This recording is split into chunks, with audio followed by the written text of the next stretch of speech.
نحمده ونصلي على رسوله الكريم أما بعد فأعوذ بالله من الشيطان الرجيم بسم الله الرحمن الرحيم উপস্থিত অধ্যক্ষার আয়োজিত সৈয়দ ফজলুল করিম রহমতুল্লাহ আলাইহি ছাত্র পাঠাগার কর্তৃক বাৎসরিক প্রতিযোগিতামূলক সেমিনার ও পুরস্কার বিতরণ অনুষ্ঠানে অত্র মাদ্রাসার সুদক্ষ পরিচালক জনাব আলহাজ হযরত মাওলানা ইজহারুল ইসলাম সাহেব এবং উপস্থিত আছেন অত্র মাদ্রাসার সেক্রেটারি জনাব আলহাজ আব্দুর রাজ্জাক সাহেব, উপস্থিত অত্র এলাকার বিশিষ্ট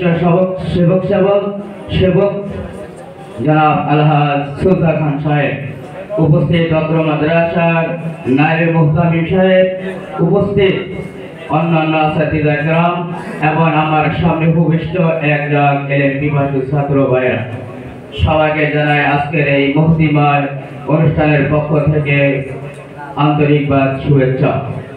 প্রিয় ছাত্র ভাইরা, তোমাদেরকে এখান থেকে শিখতে হবে, গভীর শিক্ষা গ্রহণ করতে হবে। আজকে যদিও এই পাঠাগার এতটুকু, কিন্তু একসময় এই পাঠাগারের কোনো চিহ্ন ছিল না।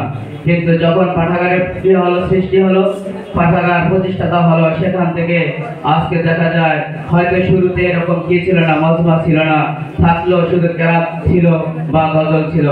আস্তে আস্তে আস্তে আস্তে তোমাদের বাংলার প্রতিযোগিতা হচ্ছে, আরবিতে প্রতিযোগিতা হচ্ছে।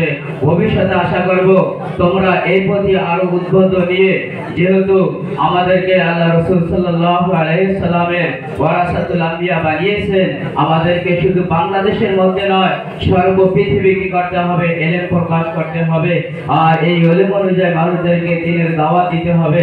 তাই আমরা নিজ ভাষা বাংলা তো শিখবই, বাংলা শেখার সাথে সাথে উর্দু ভাষা শিখবো, ইংলিশ ভাষা শিখবো এবং আরবি ভাষা শিখবো, যাতে করে আমরা এগুলার মাধ্যমে সারা বিশ্বে আমাদের ইলমে নববীর যে উদ্দেশ্য রয়েছে, এই উদ্দেশ্যগুলো কি করতে পারি, মানুষের কাছে প্রসার করতে পারি। এই জন্য আমি এই ক্ষুদ্র স্থান থেকে বলতে চাই যে তোমরা কেউই এরকম অলসতা না করে সবাই প্রতিযোগিতা হওয়ার জন্য এবং শিক্ষা গ্রহণ করার জন্য এটাকে কি নেবে, একটা মেয়াদ বানিয়ে নেবেন, একটা নির্দেশন বানিয়ে নেবেন। এই বলে আমার উদাত্ত আহ্বান শেষ করলাম। ওয়া আখিরু দাওয়ানা আলহামদুলিল্লাহি রাব্বিল আলামিন।